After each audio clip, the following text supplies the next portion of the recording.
tá bom? Então, pessoal, de um ponto de vista de metodologia, quando terminar, eu vou botar um linkzinho do YouTube lá no meu canal, que serve o passo a passo da Plataforma Brasil, tá? Então, de um ponto de vista de metodologia, antigamente o respeito às condutas éticas era tido só de uma forma ética mesmo, respeito aos direitos humanos, etc. Hoje em dia já se sabe que a partir do momento que você respeita as condutas éticas em pesquisa, você inclusive diminui os vieses de observação. Por exemplo, você está aplicando, vamos pegar aí a Carol está aplicando um questionário numa população de diabéticos. Vão existir pessoas que não vão querer participar do estudo. Então, de um ponto de vista ético, elas não participarão do estudo. Se não existissem os preceitos éticos, elas seriam obrigadas a participar do estudo e elas responderiam o questionário deturpando as respostas, não por má vontade, mas é inerente do ser humano, tá? De quando faz algo que é obrigado, obviamente, ele não vai fazer da mesma forma. Então, eu vou já compartilhar, Débora.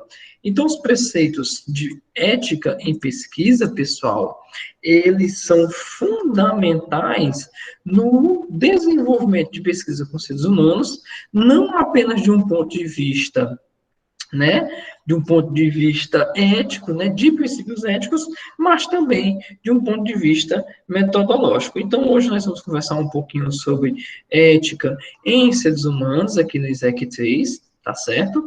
Como eu falei para você, já me apresentei, sou professor do mestrado em odontologia aqui da Cristos, da UFC e lá do ICC, e também faço parte, né, sou membro do Comitê de Ética daqui da Cristos e colaboro com o Instituto do Câncer.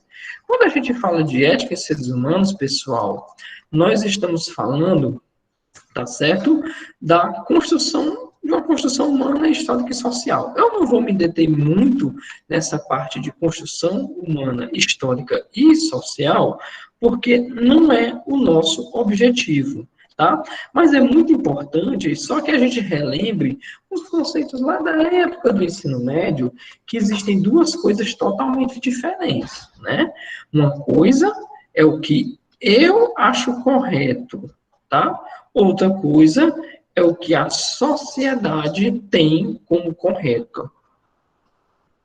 É muito importante nós diferenciarmos isso, gente, porque isso aqui normalmente é confundido nos projetos de pesquisa. Por exemplo, eu, professor Paulo, acho que é correto as pessoas participarem das pesquisas, né?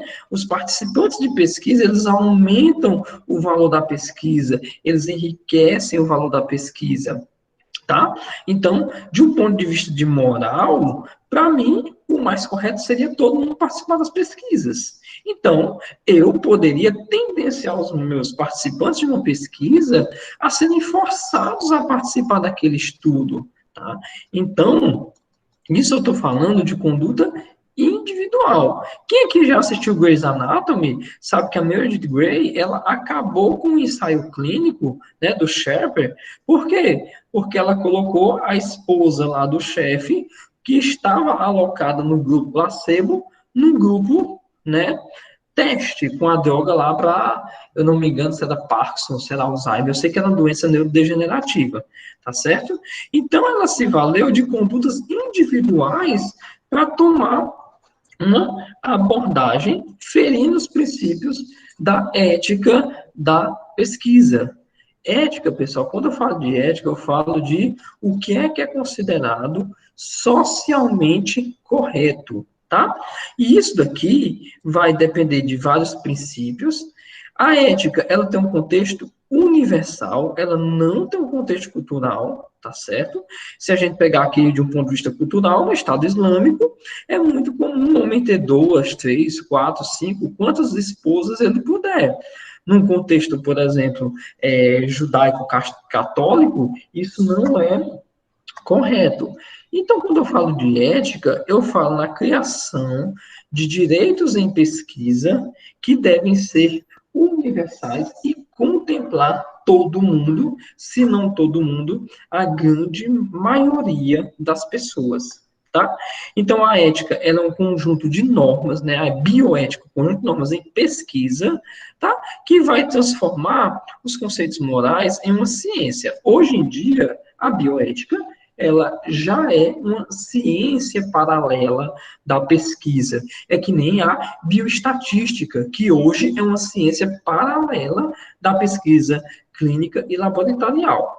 A gente não consegue pensar mais em fazer uma pesquisa com seres humanos, nem que seja um relato de caso clínico, tá? Nós não conseguimos pensar nisso sem falarmos de ética antes de tudo. E tudo começou, pessoal, esse objetivo de trabalhar com bioética, tudo começou lá na Segunda Guerra Mundial, tá?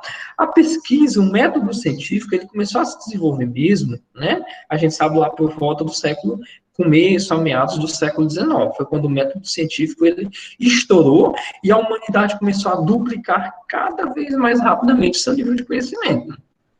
E os testes, eles começaram, né, a ser realizados, inclusive com seres humanos, já por volta de 1850, né? Na Guerra Civil Americana, por exemplo, eram testadas soluções de clorofórmio para tentar sedar os pacientes. Então, a pesquisa, ela começou a evoluir muito no final do século XIX, e lá no início do século XX, tá? A pesquisa, ela avançou de uma forma tão grande que na Segunda Guerra Mundial, nós sabemos que uma série de barbáries foram feitas com seres humanos, né, pelos nazistas, com o objetivo de melhorar, de desenvolver técnicas de pesquisa, medicamentos, drogas, né? Então, tudo isso aconteceu de uma forma tão rápida que não deu tempo de serem desenvolvidas legislações para controlar aquilo. Porque eu, como pesquisador, né, você, como pesquisador, você tem vontade de fazer tudo. Você tem vontade de fazer o que você faz num rato, num ser humano. Mas são duas coisas totalmente diferentes. E o estourar da Segunda Guerra Mundial e a descoberta dos campos de concentração nazistas, né, demonstraram as capacidades e as atrocidades que um ser humano ele pode realizar quando ele tem um interesse em desenvolvimento do estudo. Então, em 1957, foi criado um código base, tá, pessoal? Fundamental na pesquisa, que é o Código de Nuremberg, que é um código que começou a criar uma legislação universal para a ética. Tá? Nem todos os países do mundo adotaram o Código de Nuremberg, né? Na verdade, foram muito mais os países da OTAN do que o restante do mundo, mas esse código, ele serviu para nortear uma das primeiras características cruciais na pesquisa com seres humanos, que é o consentimento voluntário, tá, pessoal? Para o indivíduo participar de uma pesquisa, é importante, é crucial que esse indivíduo, ele queira participar da pesquisa de livre e espontânea vontade. E quando eu digo isso, é que esse paciente, essa pessoa, ela não deve se sentir pressionada ou coagida a participar do estudo, tá? Então, o consentimento voluntário do paciente, ele é essencial para respeitar o Código de Nuremberg. Essa primeira lei, esse primeiro norteamento surgiu já em 1957, e desde então, as comissões mundiais de ética em pesquisa, elas começaram a se reunir com um certo período para atualizar as legislações de pesquisa. E esse Código de Nuremberg e os demais códigos que seguiram adiante, eles fundamentaram a base para as legislações de cada país, desenvolvimento de pesquisa, tá? Cada país, inclusive o Brasil, começou a desenvolver a sua legislação. Aí chegou 1948, né, quando nós tivemos a Declaração Universal dos Direitos Humanos, tá? E essa Declaração Universal dos Direitos Humanos passou a ser obrigatória a todos os países, desculpa, aqui tem um errozinho, tá? A todos os países da ONU, tá certo? E essa Declaração Universal dos Direitos Humanos, ela foi criada com o objetivo de ser uma Constituição Universal, e ela marca o fim da relativação dos direitos, ou seja, as coisas não são mais relativas, não é mais do jeito que o professor Paulo pensa, não é mais do jeito que a Cabal pensa, tá certo? É um conceito o quê? Universal. Ou seja, nós saímos daqui, olha, nós saímos do lado direito, que seriam os princípios relacionados à moral, para o lado esquerdo, né? Começamos a transformar as normas e condutas em preceitos éticos. Acabou essa história de, não, para mim, do meu ponto de vista, eu acho que o correto é não, isso já não existe mais, tá? Então, o Código de Nuremberg, em 1957, e a publicação da Declaração Universal dos Direitos Humanos, em 1948, marcou o fim dessa história dos direitos serem relativos, tá certo? E a gente começou a trabalhar, né? O ser humano ele começou a cada vez mais melhorar as propostas de pesquisa. E, então, esses comitês nacionais, eles começaram a se reunir com uma certa frequência, e olha aqui, em 1964, já foi um pouquinho depois, né, quase 20 anos depois da publicação do Código de Nuremberg, um grande grupo de expertises, né, com experiência em pesquisa com seres humanos, se reuniram em Helsinki para atualizar o Código de Nuremberg. Então, o Código de Nuremberg, ele foi o norteador, e a Declaração de Helsinki, ela foi um F5, né? Ela foi uma atualização, um upgrade do Código de Nuremberg, tá, pessoal? E, nesse momento, um novo conceito, ele começou a ser instituído, que é o conceito de bem-estar do ser humano à frente dos interesses da ciência.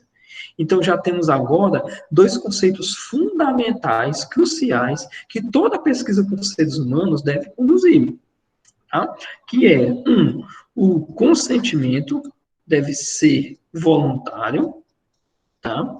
Isso vai ser importante por conta dos documentos que serão necessários para o desenvolvimento de uma pesquisa, que a gente vai falar um pouquinho mais na frente, tá? E, além disso, bem-estar acima de tudo. Então, agora nós vamos falar de benefício. Então, aquela pesquisa, pessoal, ela deve gerar um benefício, uma boa vontade. O paciente ele deve se sentir à vontade, ele deve gostar de estar participando daquele estudo. Ele não deve estar se sentindo pressionado ou coagido àquilo. Por exemplo, uma vez eu estava participando de uma pesquisa com a professora Clarissa, acho que foi professora de vocês da genética, né, lá no S1. A gente participou de uma pesquisa com pacientes com tumores associados a síndromes hereditárias, né? E um dos pacientes que a gente queria incluir era uma paciente que ela era esquizofrênica, tá?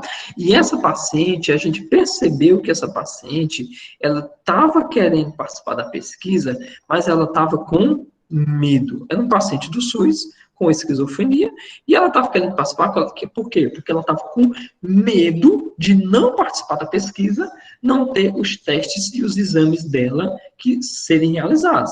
Então, ela estava com medo de perder o atendimento médico dela, tá? E por conta disso, ela estava participando da pesquisa. Então, sabiamente, a professora Clarissa notificou a nossa equipe, né? E a gente preferiu dizer para o paciente, olha, se você quiser, olha, a gente está percebendo que você não quer participar da pesquisa, você está com medo. Não se preocupe, você tem que deixar muito claro para o paciente que ele não vai perder os direitos de atendimento de saúde dele. Isso aqui é totalmente desvinculado da pesquisa.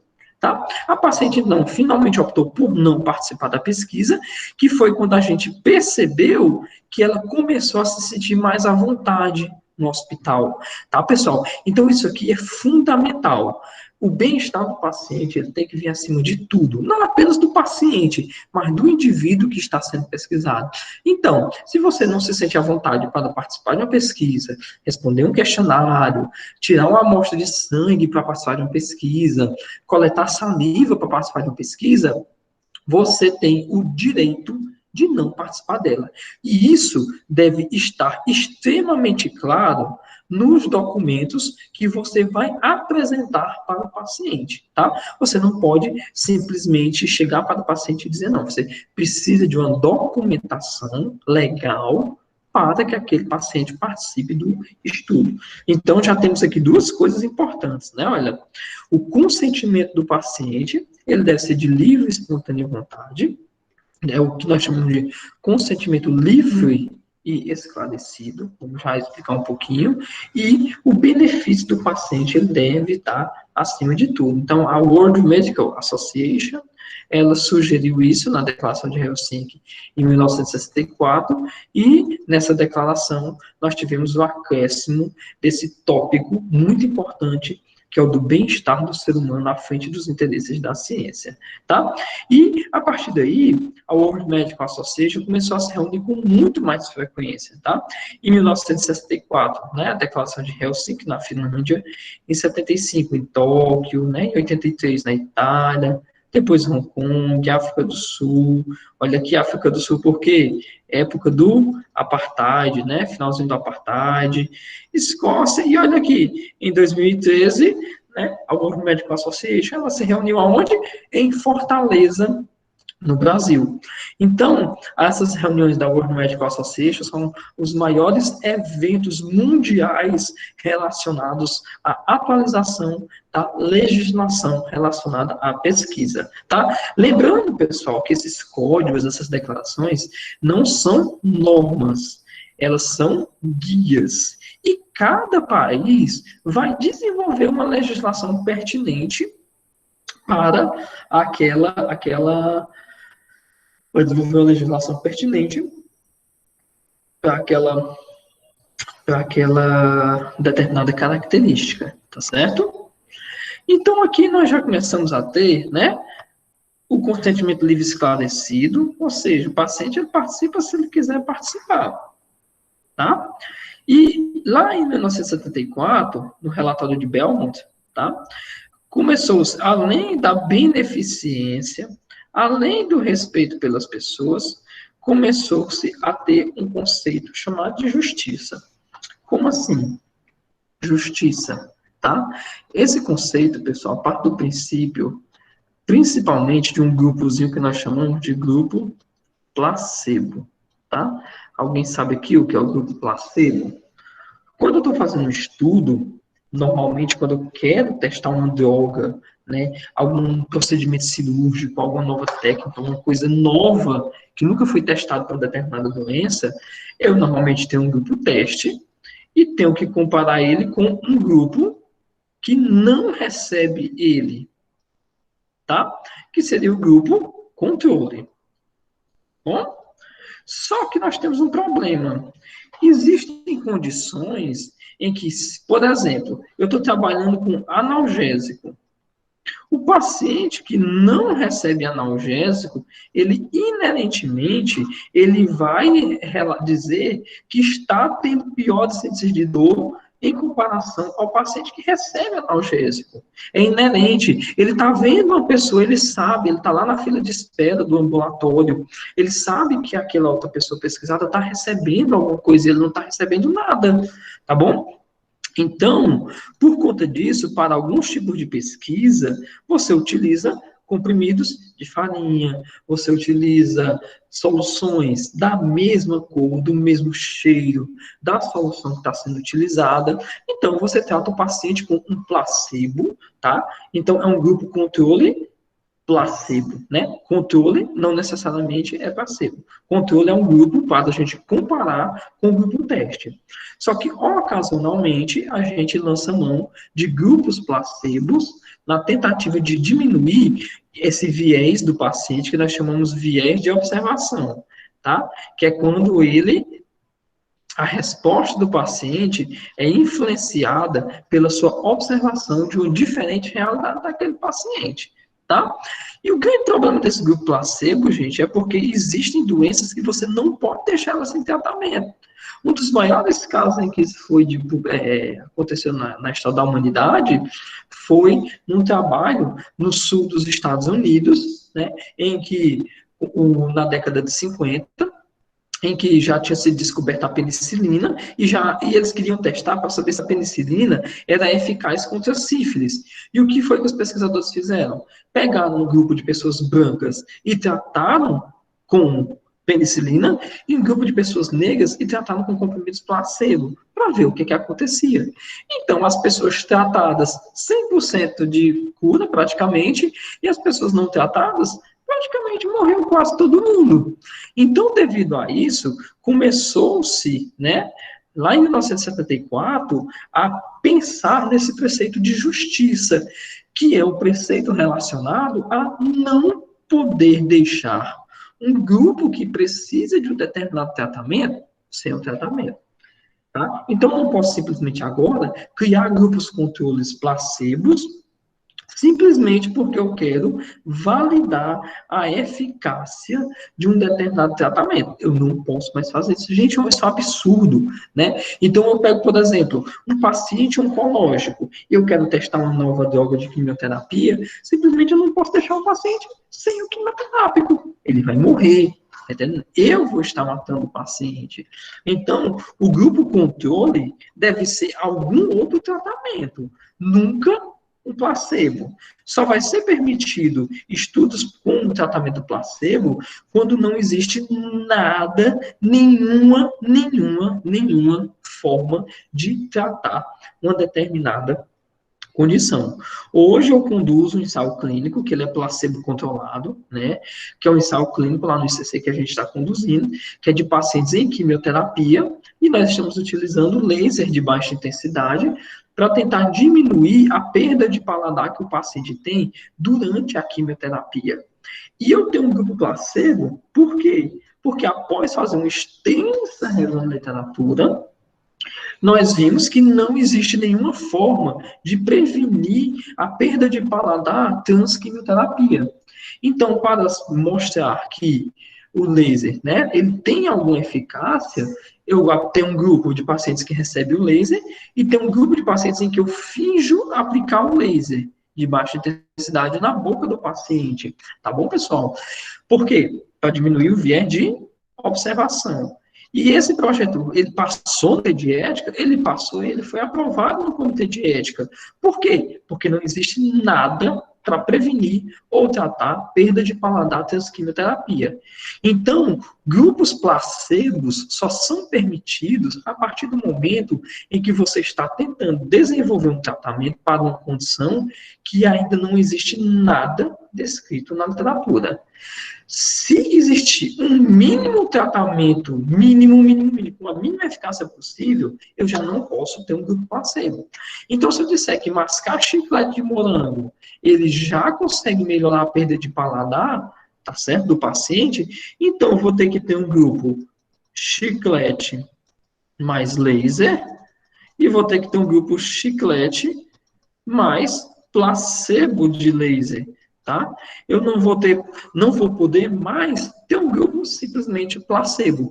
Isso se deu devido a esse desastre da penicilina que ocorreu na década de 50 nos Estados Unidos, e isso fez o relatório de Belmont introduzir, inserir o conceito de justiça nas pesquisas. Então, agora, já na década de 80, nós juntando todas essas atualizações, todos esses upgrades, nós percebemos que existem 4 conceitos, na verdade são apenas 3, tá? Esses 2 aqui são um conceito único. Existem 3 conceitos principalistas mínimos para a condução de um estudo com seres humanos. O primeiro nós já comentamos. O paciente ele tem que consentir com a pesquisa de livre e espontânea vontade. Então, o meu paciente, ele tem autonomia para participar ou não daquele estudo. Esse é o primeiro princípio que surgiu aonde? Lá no Código de Nuremberg. O segundo princípio é o princípio da Declaração de Helsinki, né?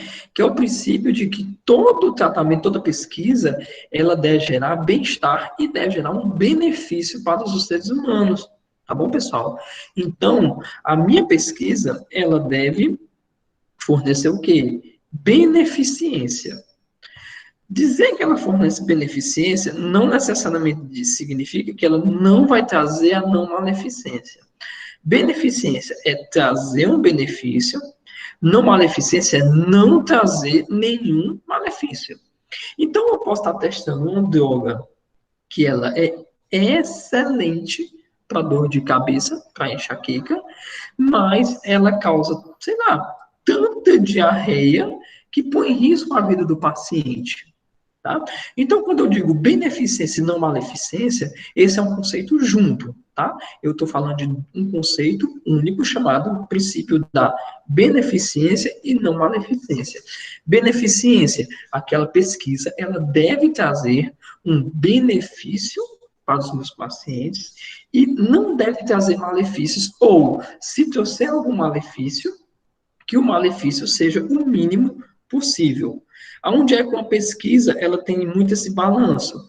Nas pesquisas com protocolos oncológicos, né? Novos quimioterápicos.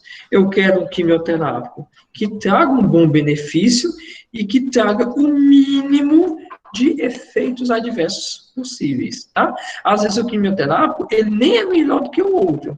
O B nem é melhor do que o A. Só que ele traz tão poucos efeitos adversos que ele começa a ser mais utilizado do que o que já era usado naturalmente. Então, quando eu falo de autonomia, eu estou falando da participação livre, né, de livre e espontânea vontade do paciente. Quando eu faço de beneficência e não maleficência, significa que a pesquisa ela deve trazer um benefício e não deve trazer malefícios, ou trazer malefícios o mínimo possível. E quando eu faço de justiça, é que eu devo sempre fornecer o melhor tratamento possível que exista, descrito cientificamente na literatura, para aquele paciente, tá? Se não existe nada, eu posso lançar mão de estudos com grupo placebo. Ou, se o meu tratamento, tá? Ele é inovador, eu também posso fazer o que nós chamamos de pesquisa de braço único. O que é uma pesquisa de braço único? É uma pesquisa que ela não tem grupo controle, tá? É só um grupo de pacientes tratados. Então, por exemplo, estou desenvolvendo um novo protocolo de radioterapia para controle, tá, de tumores de mama. Então, eu não posso ter um grupo não irradiado. Eu não posso. Digamos que não exista nada para tratar tumor de mama. Estamos aqui na década de 50 e não existe nada para tratar tumor de mama, além da mastectomia, tá certo? Então, a minha proposta é inserir a radioterapia. E como é que eu vou fazer para saber se ela melhora isso das pessoas? É comparar com a história natural da doença, tá bom? Então, você pega aquele serviço e você vê que a taxa de mortalidade dos pacientes com câncer de mama é de, digamos, 80%. E você viu que, utilizando a radioterapia, essa taxa de mortalidade diminuiu para 50%. Então, você está pressupondo, com base na história natural da doença, que o seu tratamento tem alguma eficácia. Tá? Então, quando eu falo de justiça, significa que nós devemos dar para o paciente o melhor tratamento possível, tá? Dentro do que existe descrito na literatura. Se não existe tratamento, aí eu posso fazer ou um estudo com grupo placebo ou um estudo de braço único. E é por isso que as coisas na pesquisa médica, elas demoram um pouco, tá, gente? Porque por necessidade de respeitar esses resultados, esse passo a passo, as coisas elas acabam demorando um pouco. Por exemplo, a vacina do Covid, né?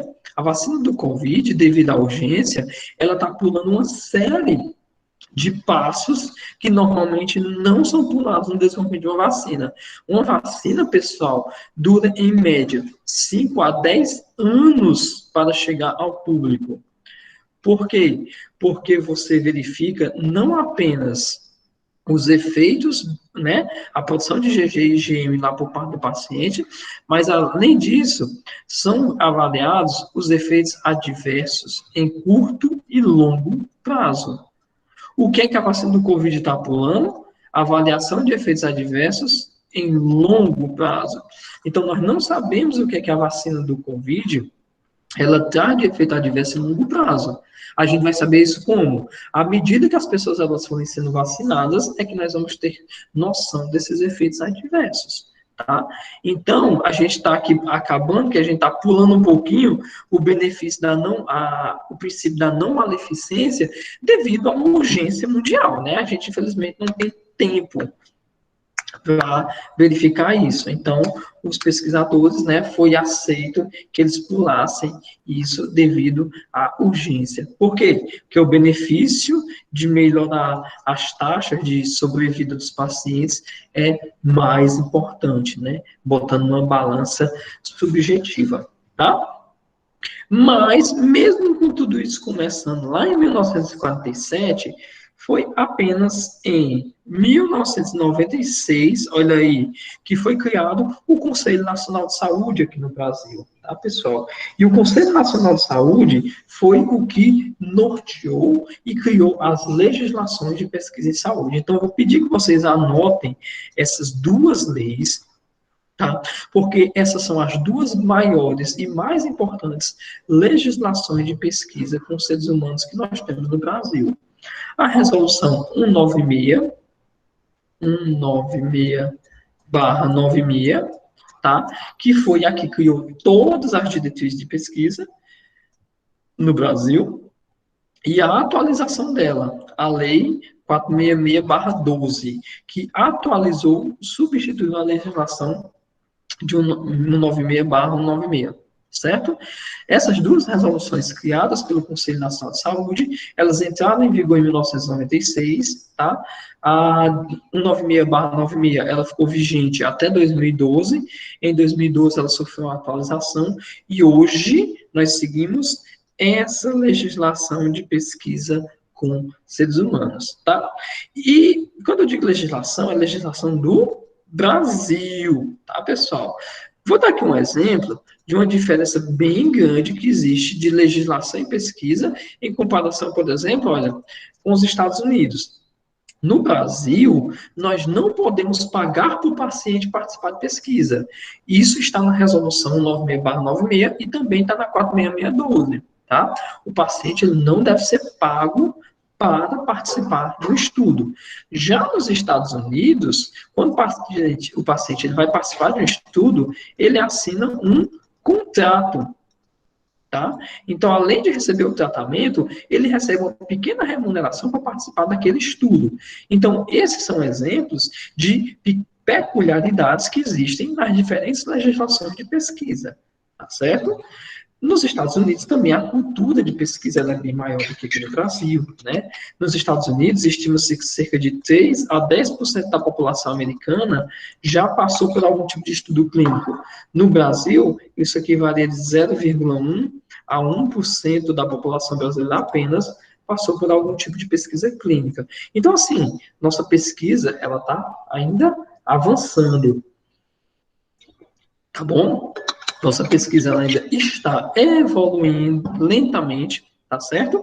Mas essa legislação de 466/12 e o 96/96 foram as legislações que começaram com esse processo no Brasil. A Débora está perguntando, a vacina do Covid seria um exemplo desses de braço único? Voltando para cá, né? Pesquisa de braço único. Exatamente, Débora. A vacina do Covid é um exemplo de pesquisa de braço único, em que a gente não pode ter um grupo controle. E aí, como é que a gente vai saber se ela é eficaz ou não? Bem, vamos pegar aqui e vamos criar uma taxa. Número de pessoas mortas, tá? Vou botar aqui no chat. Suponhamos, número de mortos por Covid dividido por número de infectados. Digamos que essa taxa, tá certo? Ela seja de, só suponhamos, tá? 5%, tá? 6 meses após a vacina, a taxa naquele país diminui para 2%. Isso significa, então, que a vacina ela conseguiu diminuir essa taxa. Mas eu não pude comprovar isso comparando aquela pessoa com o grupo placebo, tá certo? Eu estou comparando aquela pessoa com uma taxa prévia, né, daquela região, daquele local, certo? Vamos dar aqui outro exemplo de pesquisa de braço único, tá certo? Outro exemplo de pesquisa de braço único seria, por exemplo, digamos, vacina para Covid, tá certo? Vamos lá, eu quero adicionar uma terapia psicológica, né? Eu percebi que alguns grupos de pacientes, eles têm uma determinada condição, uma doença, e essa doença ela causa muito sofrimento, muita morbidade, né? Uma psique muito comprometida. Então, eu não vou poder ter o quê? Eu não vou poder ter um grupo placebo. Todo mundo vai ter, eu vou ter que encaminhar todo mundo para o psicólogo fazer a terapia dele, todo mundo vai passar pela terapia, o estudo não vai ter como ser cego, porque todo mundo vai saber quem está sendo tratado ou não, tá bom? E, consequentemente, eu não vou poder ter um grupo placebo. Esse seria um outro exemplo, tá, pessoal? De uma pesquisa de braço único, tá? A vacina do Covid seria também isso. E nessa pesquisa da terapia, eu ia comparar o quê? Os níveis, tá? De sofrimento psíquico dos pacientes antes e depois da terapia. Seria o que nós teríamos para comparar. E se eu ver que houve uma diminuição dos níveis de sofrimento psíquico, então já consigo tornar isso um sucesso terapêutico, tá? A partir do momento, então, que eu publico o artigo, né, já descobri, ó, realmente a terapia psicológica diminui o sofrimento psíquico desses pacientes.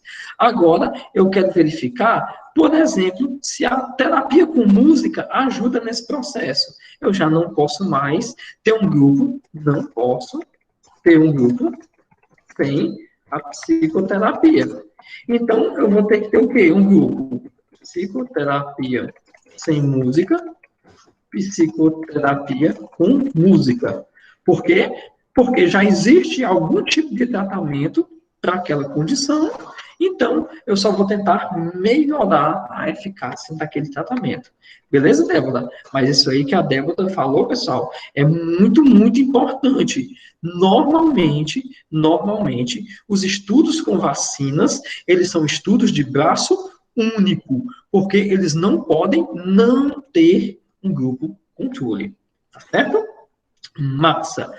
Então, pessoal, partindo para o princípio de legislação, todo mundo a gente fala, Maria, é bom mais estudar a lei, Maria, é uma maravilha, né? Para não dizer o contrário. Então, apesar de tudo, eu não vou entrar em muitas leis e muitos nuances disso, isso não é o meu objetivo da aula, tá? Eu só preciso mesmo que vocês entendam que essas duas leis são importantes. Por quê? Porque todo projeto de pesquisa, pessoal, que vocês forem escrever para botar no comitê de ética, eles vão precisar citar a resolução 466/12. É obrigatória. Não citou, o Comitê de Ética vai devolver o teu projeto pedindo para citar.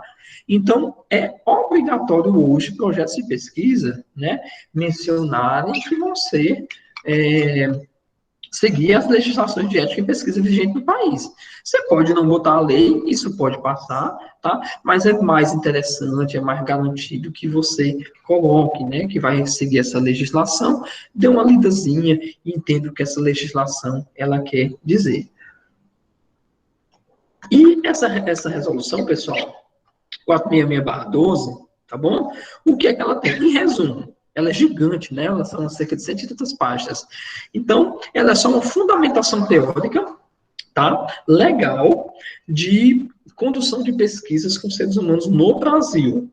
Primeira coisa que essa legislação tem, a gente só vai fazer essa pesquisa com seres humanos se eu não puder ser obtido por outro meio.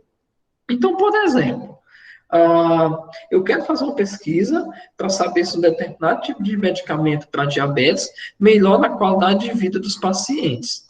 Não tem como fazer isso sem ser com seres humanos. Não dá para fazer isso com os ratinhos, não dá.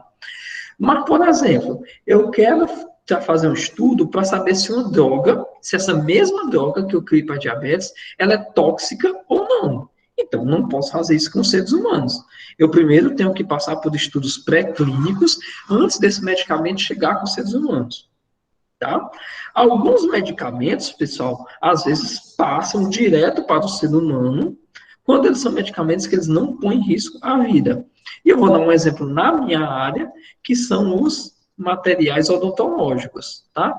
Os materiais odontológicos para realização de restauração, de prótese, eles já vão direto para estudo clínico, eles não passam muito por estudos pré-clínicos, tá certo?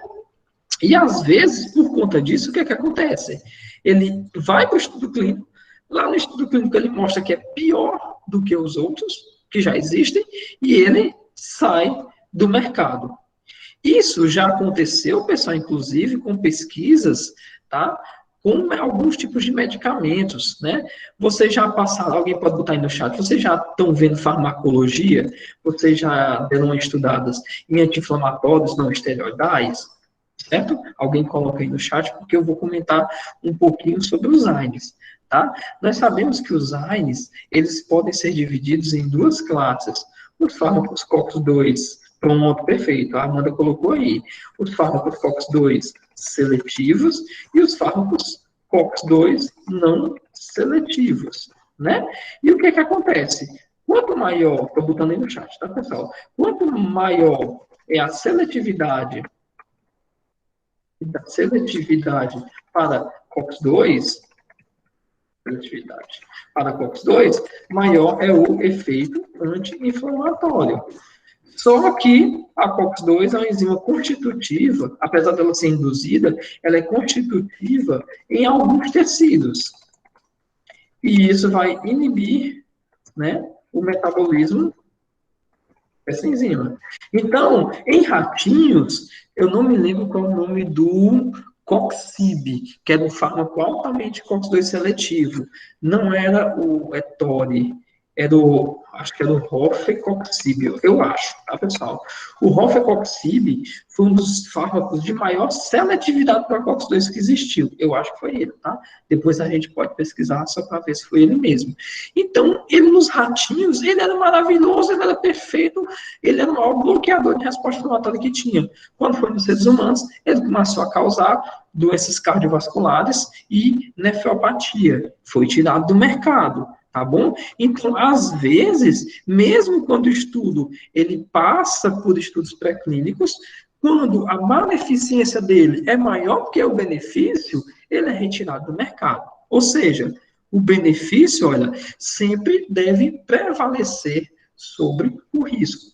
Daí a importância dos estudos pré-clínicos. Quando a gente diz que o estudo com ratinhos ele é importante, é no sentido de fornecer subsídios de segurança para a translação da pesquisa para os seres humanos. Nós chamamos isso de medicina translacional, tá certo?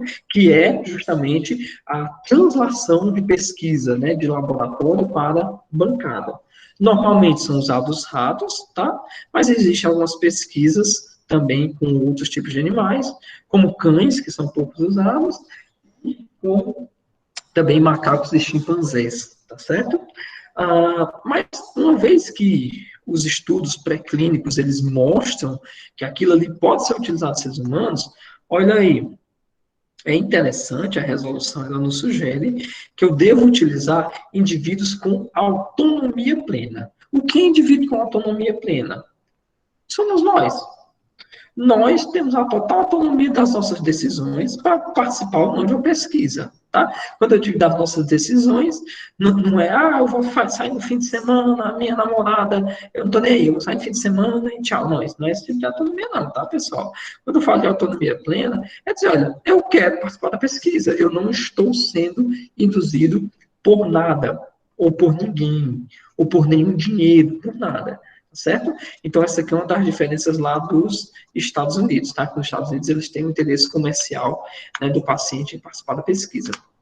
Quando eu falo de autonomia plena, significa o quê? Significa que a pessoa ela vai decidir ou não se vai participar daquela pesquisa. E nesse contexto, vou colocar aí no chat, existem alguns pacientes que nós chamamos de pacientes vulneráveis, pacientes incapazes, certo? E pacientes com restrições de participação à pesquisa, tá? A pesquisa deve preferencialmente não incluir esses 3 grupos de paciente. O que é um paciente vulnerável? Poxa, é um paciente que tem depressão. Eu estou oferecendo uma pesquisa com antidepressivos, esse paciente é um paciente vulnerável. Então, tem que ter muita cautela em incluí-lo ou não, tá certo? Pesquisa com pacientes HIV positivo, são pesquisas bem, têm peculiaridades, tá certo? Pesquisa com pacientes em doença terminal também tem muitas peculiaridades. Então, o paciente vulnerável é aquele que ele está vulnerável, né, a se lançar em qualquer tipo de tratamento que seja importante para ele. Óbvio, né? Eu vou incluir pacientes, posso fazer pesquisa com pacientes vulneráveis? Posso, mas existem uma série de restrições adicionais. O que é um paciente incapaz? Poxa, é um paciente que ele tem, sei lá, esclerose múltipla num nível muito alto e ele já não consegue mais responder por ele mesmo. Então, como é que ele vai ter autonomia plena para participar daquele estudo, tá? E restrições. As restrições hoje são muito poucas, mas, por exemplo, existem alguns grupos de militares, por exemplo, que eles são obrigados, né, a atender os seus superiores, independente do que eles pensem. Não são todos, alguns grupos muito específicos. Então, se o superior está propondo um projeto de pesquisa, a pessoa que está abaixo dele, inerentemente, vai ter que participar da pesquisa. Então, um paciente que tem um profissional que tem uma certa restrição. Então, é interessante que as pesquisas com grupos militares, por exemplo, elas venham de fora da academia militar para dentro da academia militar, tá certo? Esses são 3 exemplos de pacientes que não têm autonomia plena, tá? E a gente deve respeitar também o quê? Valores éticos, culturais e sociais dos meus grupos de pacientes pesquisados.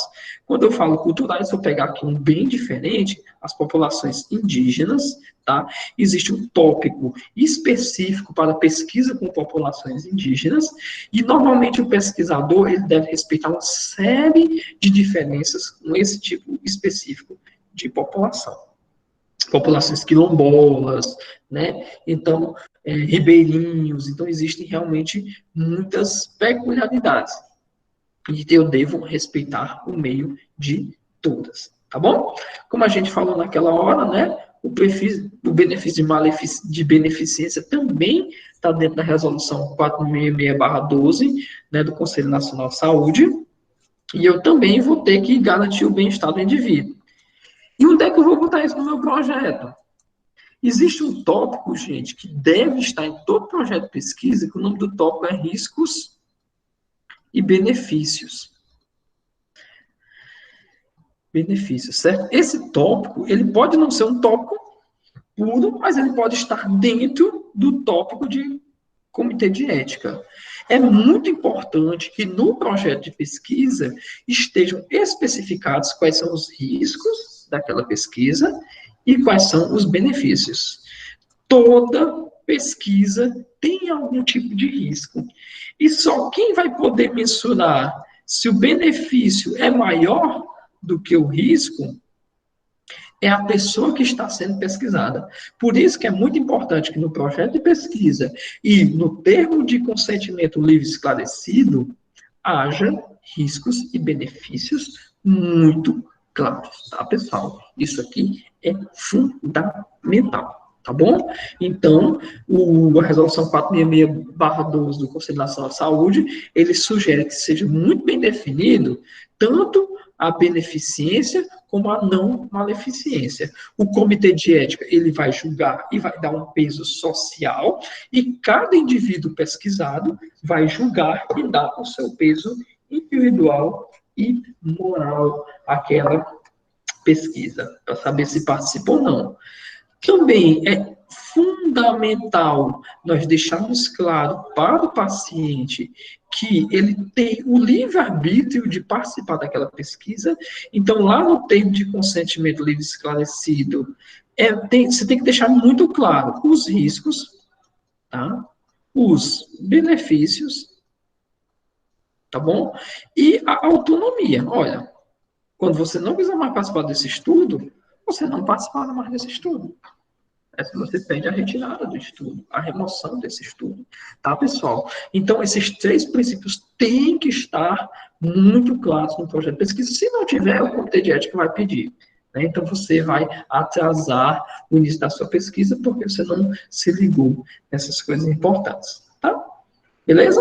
Então, na autonomia, nós já falamos, né? Decisão voluntária em acatar o tratamento a ser testado. E a autonomia também de quê? De abandonar o experimento a qualquer momento. Tá certo? E se você for uma empresa farmacêutica, você ainda tem que garantir a proteção do paciente, tá certo? Se o seu estudo for com pacientes incapazes ou pacientes vulneráveis, tá? Isso também tem que estar garantido no projeto de pesquisa, tá? Óbvio, os grupos que trabalham com esses grupos de pacientes, né, os grupos de pesquisadores, eles já são grupos que já trabalham com isso há muito tempo, então eles já sabem como conduzir esse tipo de estudo, tá, pessoal? A autonomia, beleza, falamos bastante dele, e a justiça, né, que é tentar dar o melhor tratamento possível aos nossos pacientes. E, ao mesmo tempo, olha, fazer o que a Meredith Grey, não fazer o que a Meredith Grey fez, né? Temos de ser imparciais na distribuição dos riscos e benefícios. Então, se eu vou ter 2 grupos de tratamento, tá? Eu vou ter que randomizar os meus grupos de tratamento. Eu vou ter que sortear, que nem lá no Grey's Anatomy. Quem é que vai levar o tratamento A? Quem é que vai levar o tratamento B? Para garantir, então, a aleatoriedade dessa distribuição. Dar o mesmo peso para todos os participantes daquele estudo. Tá, pessoal?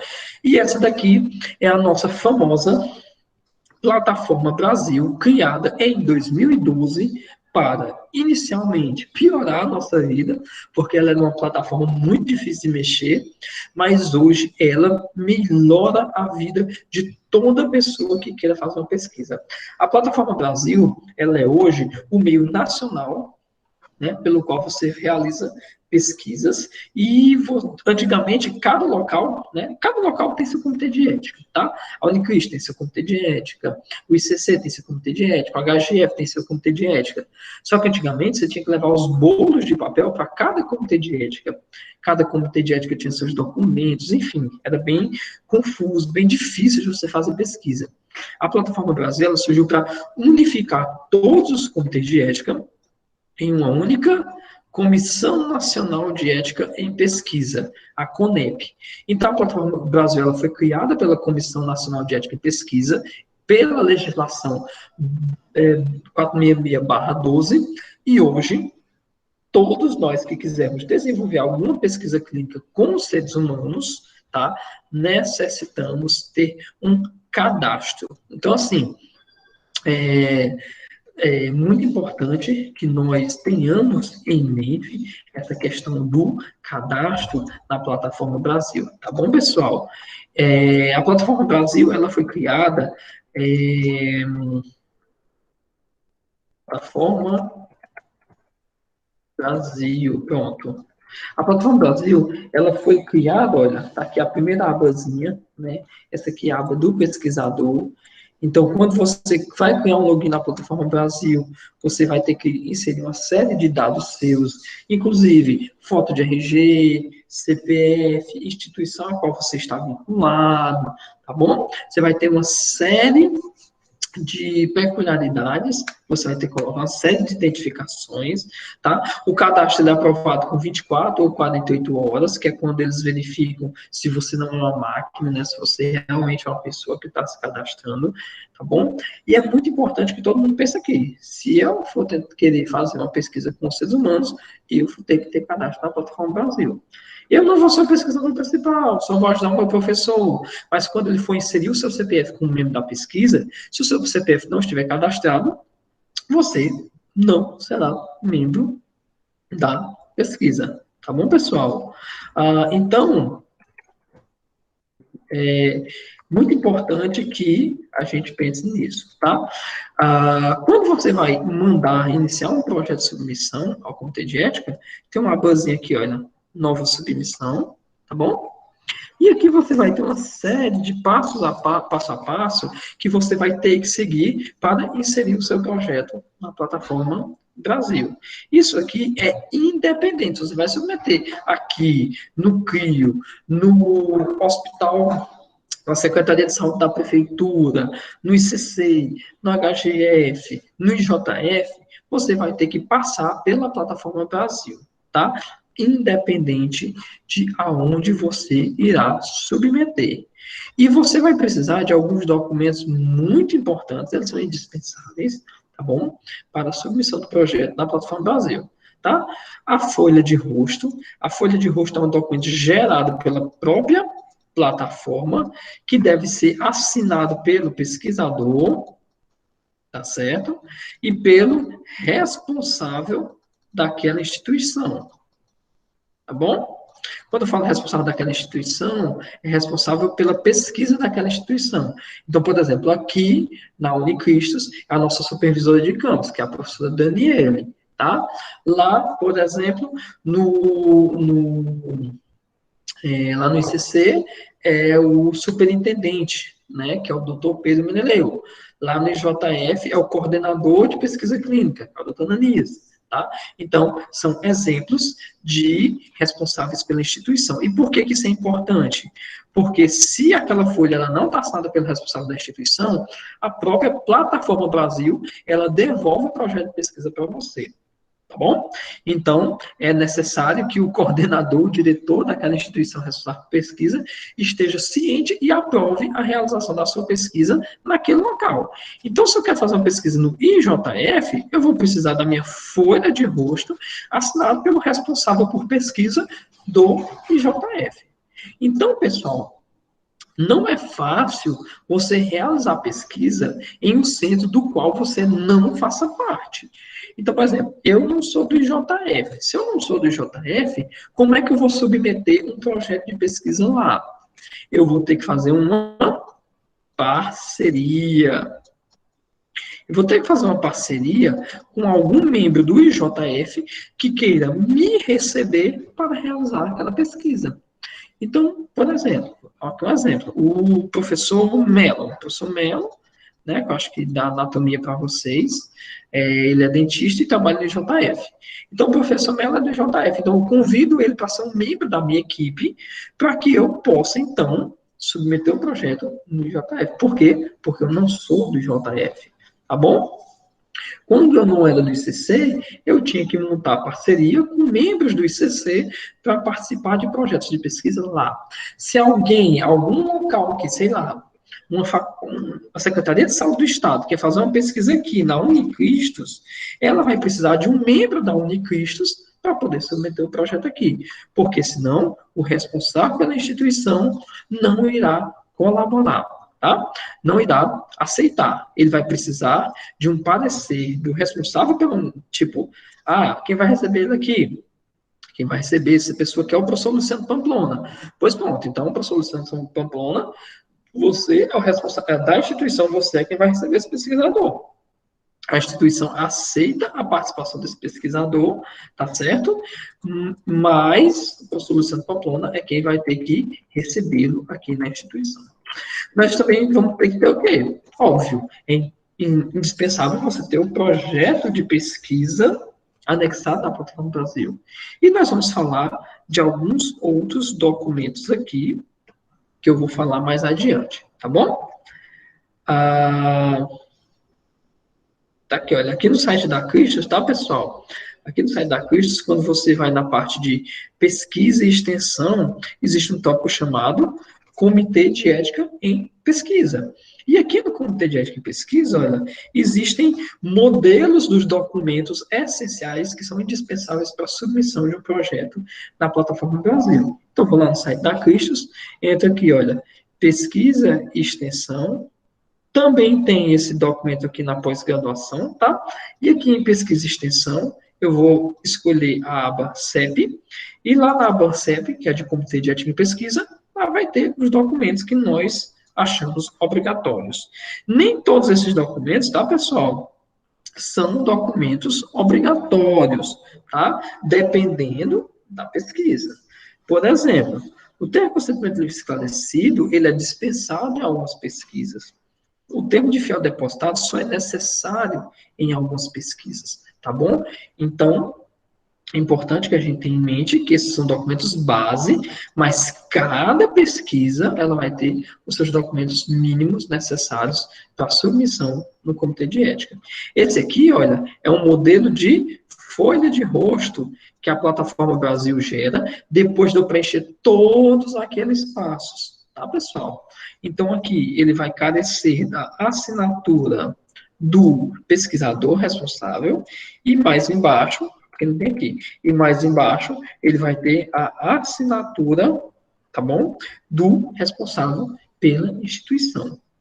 Além da folha de rosto, nós vimos que nós precisamos do projeto de pesquisa. Esse aqui é o projeto de pesquisa de um aluno meu, que é co-orientado meu, lá da UFC. O projeto de pesquisa também tem que estar anexado. E só uma dica para vocês, pessoal. A Plataforma Brasil, quando você vai botar um documento dela, tá certo? Se eu botar o projeto de pesquisa, título projeto, espaço, pesquisa, ela dá erro, tá? Então, eu tenho que botar aqui ou um underline, ou um pontinho, ou não botar nada, que aí você consegue anexar direito as coisas na Plataforma Brasil. Então, ela é meio ruim nesse aspecto, tá? Ela não aceita espaços, né? Ela aceita pontos, hífens e underlines entre as palavras. Tá? Então, se você não estiver conseguindo anexar um projeto na Plataforma Brasil, provavelmente é por causa dessa questão das nomenclaturas, tá bom? A Plataforma Brasil também, ela é melhor você anexar coisas em PDF, tá, pessoal? Às vezes, quando você vai colocar, meu cronograma está em Excel é XLS. Aí ele diz, a extensão do documento não é suportada pela Plataforma Brasil. Então, você fala o quê? Já no PDF, tá certo? Que PDF é bom, não tem problema nenhum, tá? Fica muito mais fácil você trabalhar. Termo de fiel depositário. O que é um termo de fiel depositário, pessoal? Termo de fiel depositário é quando eu não vou entrar em contato direto com o paciente, mas eu vou entrar em contato com informações daquele paciente, tá bom? Então, se eu vou pesquisar prontuário de um hospital, eu não preciso do TCLE dos pacientes, porque eu não vou entrar em contato com os pacientes. Eu vou precisar do termo de fiel depositário, que esse termo de fiel depositário vai me permitir analisar as informações desse paciente. E quem é que assina o termo de fiel depositário? É o pesquisador e o responsável pelo serviço de prontuários daquele hospital. Tá bom? Por quê? Porque toda vida que um paciente ele passa por um centro, né, de tratamento, ele assina um documento dizendo que ele está lá, né, que ele faz parte daquele serviço agora, tá bom? E nesse contexto, aquele paciente, ele está depositando de fé, tá? As suas informações naquele hospital. Então, as informações, elas estão sob a guarda do hospital, mas elas não são de propriedade do hospital, pessoal. Elas são de propriedade do paciente. Se o paciente quiser chegar lá um dia e, olha, eu quero meu prontuário, quer tirar meu prontuário aqui da instituição, ele tira o prontuário da instituição, não tem problema, tá bom? Então, o termo de fiel depositário, ele é necessário quando você vai retirar informações de prontuários dos pacientes. Digamos que você está fazendo uma pesquisa clínica em que você vai coletar sangue. Vou coletar, por exemplo, o suave de orofaringe do paciente para saber se ele é COVID positivo ou negativo, e vou avaliar as tomografias de pulmão que tem guardadas lá no serviço. Eu vou precisar do TCLE do paciente para dizer que ele aceita ou não coleta do suave, e vou precisar do termo de fiel depositário para ter acesso às tomografias de tórax daquele paciente. Então, toda vida que eu precisar de algum documento que é do paciente, mas está sob a tutela do hospital, da faculdade, do serviço, eu vou precisar do termo de fiel depositário, tá? Se a minha pesquisa não vai ter paciente, só termo de fiel depositário, não vai ter contato direto com o paciente. Se a minha pesquisa vai ter contato direto com o paciente e eu vou precisar de informações dos prontuários, eu necessitarei do termo de fiel depositário. tá? O termo de compromisso, ele é muito importante. Nesse termo de compromisso, quem assina é o pesquisador. Todos os pesquisadores que fazem parte daquela pesquisa precisam assinar um termo de compromisso, se comprometendo, olha aqui, a obedecer às resoluções 466/12 do Conselho Nacional de Saúde, tá, pessoal? Então, esse aqui é um documento assinado por todos. Ah, tem 20 pesquisadores, então vai ter 20 termos de compromisso. Então, tem que estar anexando tudo isso. Normalmente, eu pego os termos de compromisso, transformo em PDF e junto tudo, né? Todos os termos de compromisso assinados e anexo um documento apenas de termo de compromisso. Orçamento, a gente pensa que isso é bobagem, mas toda pesquisa, ela tem um tópico lá no Plataforma Brasil, de anexar o orçamento da pesquisa. Por quê? Porque a instituição que está participando daquela pesquisa, ela quer saber o que ela vai gastar para a realização daquela pesquisa. Dependendo do valor que for passado para a participação daquela pesquisa, a instituição vai dizer, olha, eu não tenho esse dinheiro, eu não vou poder colaborar com a sua pesquisa. Eu não vou poder colaborar, tá bom? Então, a instituição vai se negar a participar da pesquisa. Então, o orçamento, ele é crucial. E, geralmente, o orçamento, ele tem que ter o quê lá embaixo? Ele tem que ter a fonte de financiamento, tá, pessoal? Ah, o financiamento é do meu bolso? Pô, pronto, coloca lá embaixo, financiamento próprio.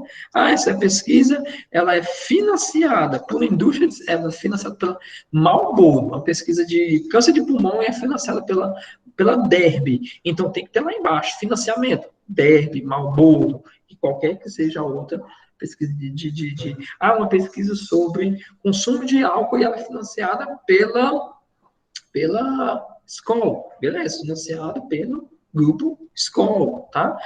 Ah, não, essa pesquisa é do meu bolso mesmo. Pois pronto, coloca lá financiamento próprio. Inclusive, na Plataforma Brasil tem um tópico obrigatório para você dizer quem é o financiador daquela pesquisa, tá bom? Carta de apreciação, tá certo? Isso aqui, muitas vezes, normalmente, quem é que assina? Quem assina é o orientador, tá certo? Então, você tem essa carta assinada por você pelo orientador, na qual vocês estão pedindo a solicitação para a Plataforma Brasil avaliar aquele projeto. Essa carta de apreciação, hoje, já não é mais obrigatória, tá bom? Porque, teoricamente, se você já tem uma folha de rosto, né, que está assinada por você e pelo coordenador-chefe daquela instituição, então você não precisa mais dessa carta de apreciação. Seria, né, redundante. Cronograma responsável por devolução de cerca de 40% dos projetos do Comitê de Ética. Cronograma, pessoal, olha aqui, submissão pelo Comitê de Ética, julho de 2019. Então, o levantamento, o começo da pesquisa, nunca deve preceder o período de submissão do Comitê de Ética. Se você colocar a submissão em outubro e o início em setembro, o Comitê de Ética ele vai devolver esse seu projeto. Se você botou seu projeto no Comitê de Ética em julho, olha aqui, em julho. Início da pesquisa, quando? Em agosto. Se o projeto só foi avaliado em setembro, o Comitê de Ética vai dizer o quê? Olha, corrija o seu cronograma, tá, pessoal? Corrija o seu cronograma, porque, teoricamente, sua pesquisa só pode começar após a aprovação do Comitê de Ética. Então, esse aqui é um dos responsáveis, né, pela maior taxa de devolução de projetos do Comitê de Ética, que é o cronograma não adequado às datas sugeridas pelo Comitê de Ética. Como eu não sei quando é que meu projeto vai ser avaliado, o que é que eu faço? Normalmente, eu coloco a submissão para o Comitê de Ética em um mês e o início da pesquisa, pelo menos, 2 meses depois, tá, pessoal? Que é tempo mais do que o suficiente para o projeto ser avaliado pelo Comitê de Ética e ser, né, aceito ou não. Por que eu boto 2 meses? Porque, às vezes, o Comitê de Ética volta, olha, está faltando um documento. Aí você bota o documento. Tá faltando outro documento. Aí você bota outro documento. E nisso vai um mês. Para o projeto ser avaliado ainda. Então, normalmente eu boto em torno de 2 meses. É muito importante, pessoal, você ficar olhando, tá? Você precisa ficar, olhando a plataforma Brasil, porque às vezes tá lá uma pendência que a plataforma Brasil devolveu, aquele e-mail que você recebe vai para a caixa de spam e você não vê. E o projeto, ele tá lá, pendente. E você não sabe como é que está o status daquele projeto. Então, é bom ficar, quando você bota um projeto de pesquisa da Plataforma Brasil, de 15 15 dias você está dando uma olhadinha qual o status daquele projeto. Porque, às vezes, fica uma pendência, às vezes a pendência é no cronograma, e você não olha, aí quando cuida, passou 2 meses, vou vir aqui, estou precisando defender o meu TCC, o meu trabalho de conclusão de residência, olha aí, o projeto voltou desde julho, e eu não olhei, né, o projeto, então tenho que ficar olhando, tá? Dependendo do local que você vai pesquisar, digamos que aquele local, ele não tem comitê de ética próprio. Então, digamos,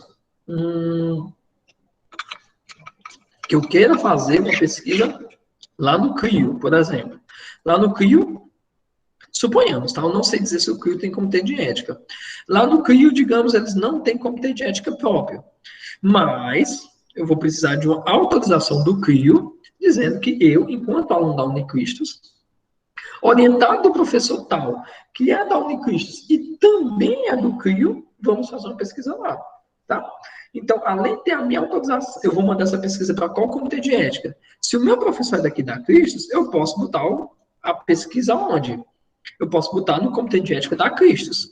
Mas se a pesquisa da Cristos e vai ser realizada lá no CRIO, eu preciso de uma assinatura, de uma autorização do local onde vai ser realizada. Eu preciso de uma autorização do diretor do CRIO, permitindo a realização da pesquisa lá. Se não, o próprio comitê de ética da Unicris vai perguntar onde está a autorização lá do CRIO, tá? Se o projeto é lá do IJF, o IJF ele tem comitê de ética próprio, então você tem que submeter ele aonde? No comitê de ética do IJF, tá bom? Mas se o Frotinho da Parangaba ele não tem comitê de ética próprio, e o meu professor, ele é daqui da Unicristos, eu posso submeter no comitê de ética da Cristos, mas vou precisar de uma autorização do Frotinha da Parangaba, tá certo?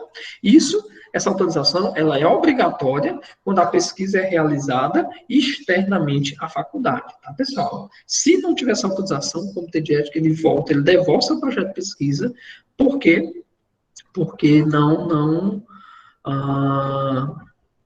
ele devolve seu projeto de pesquisa porque não tem autorização, tá? Declaração de concordância, hoje também, né, não é mais obrigado, tá? É a declaração de todos os membros envolvidos na pesquisa. Isso aqui só é importante quando você tem estudos o quê? Estudos multicêntricos, tá? Então, eu quero fazer uma pesquisa com câncer, tá? E eu quero juntar o ICC, o CRIO, quero juntar a Santa Casa de Misericórdia, quero juntar também enfim, quero juntar todas as instituições, então tem que ter a declaração de concordância de todas as instituições, tá? Se é somente em uma instituição, basta a autorização dela para a realização. Se é mais de uma instituição, declaração de concordância, ela deve vir de todas elas. E o mais importante de todos, para a gente, assim, praticamente finalizar a nossa aula, é o termo de consentimento livre e esclarecido, pessoal. O termo de consentimento livre e esclarecido, ele é o documento que o paciente ele vai assinar, é o meio pelo qual é explicitado e assinado e legalizado a participação do paciente na minha pesquisa.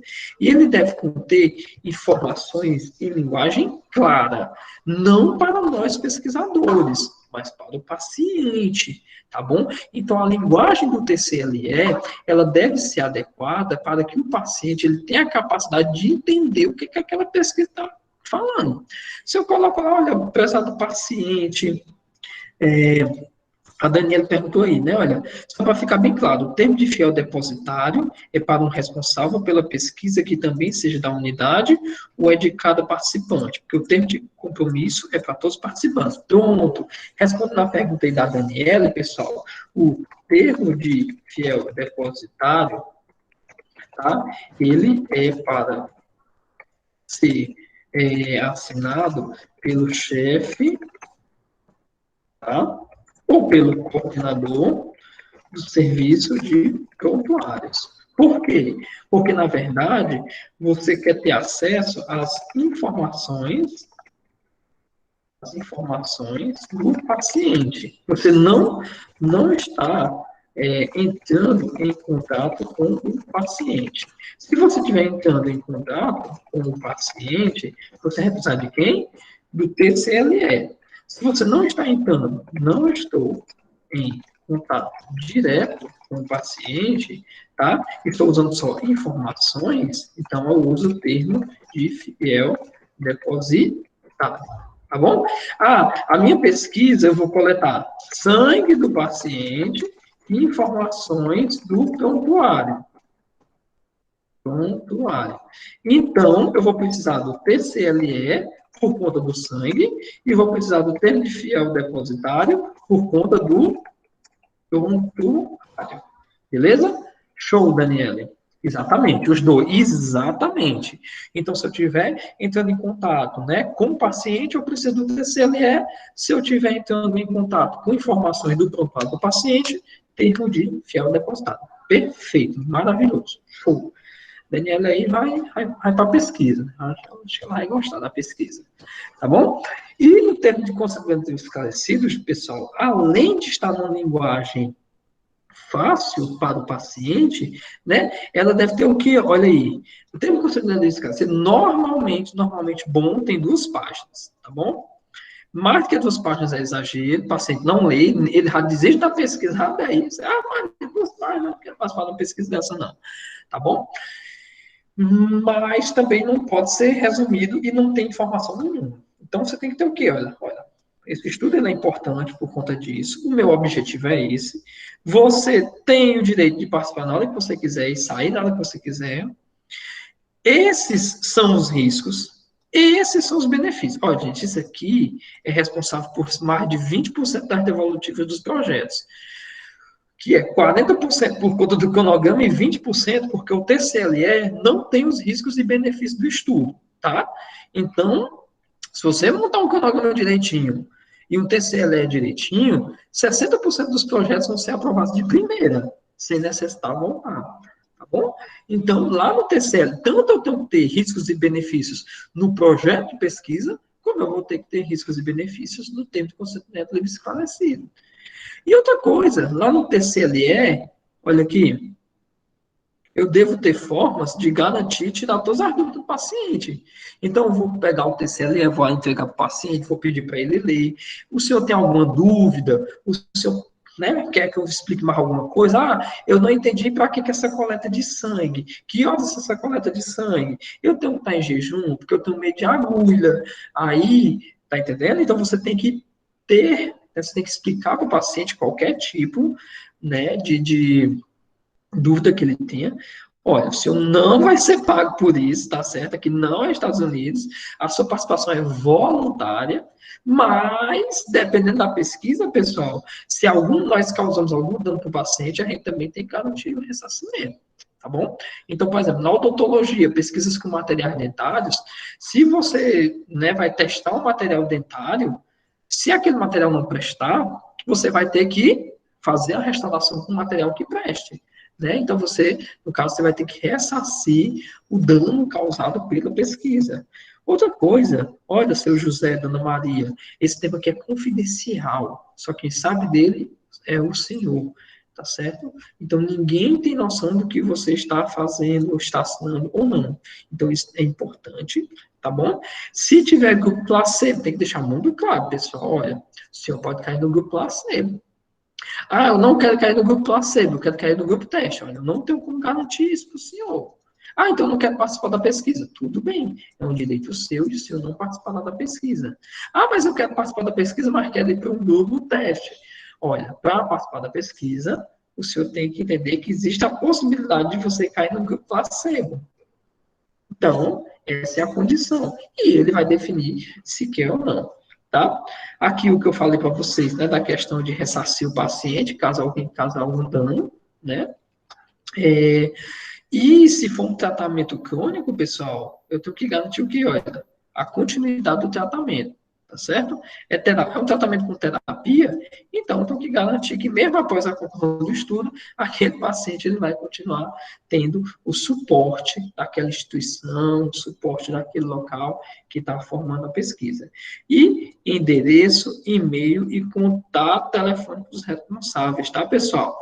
WhatsApp, tem que botar o WhatsApp lá no TCLE. Para se o paciente tiver alguma dúvida, ele te manda um WhatsApp, ele te dá uma ligadinha, ele te manda um e-mail. Endereço, não bote o endereço de casa, não. Porque a gente nunca sabe quem vai querer participar de uma pesquisa dessa. Coloca o seu endereço o quê? Profissional. Centro Universitário Cristo, Rua João Adolfo Gugel, 133. Esse é o endereço. E-mail, pode botar o teu pessoal. Telefone e WhatsApp, tem que ser o seu pessoal, tá? Eu sugiro vocês não colocarem o endereço pessoal, tá? Vocês colocam o endereço da instituição, né? Mais interessante, tá? E no caso, só para finalizar, de crianças ou incapazes, quem assina o TCLE, pessoal? Se é uma criança que é menor de idade, não tem direito por si próprio. Ou se é um incapaz que não sabe, um paciente que tem autismo grau severo, e ele não tem noção do que vai acontecer. Então, quem tem que assinar, né, é o responsável, mas a Débora falou aí no chat, o paciente, ele tem que assentir, nem que seja com impressão digital, tá? Então, o TCLE vai para quem? O TCLE é um documento legal, ele vai para o responsável.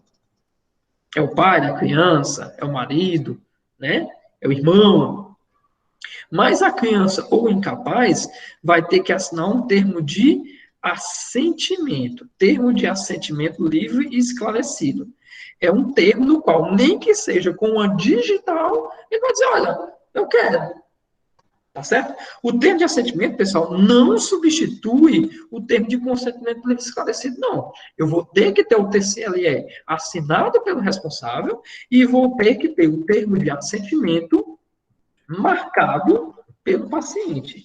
Se ele não souber assinar, não tiver a capacidade de assinar, uma marca com a impressão digital já é o suficiente. A Débora falou aí, a observação da Débora foi espetacular. Tá, pessoal?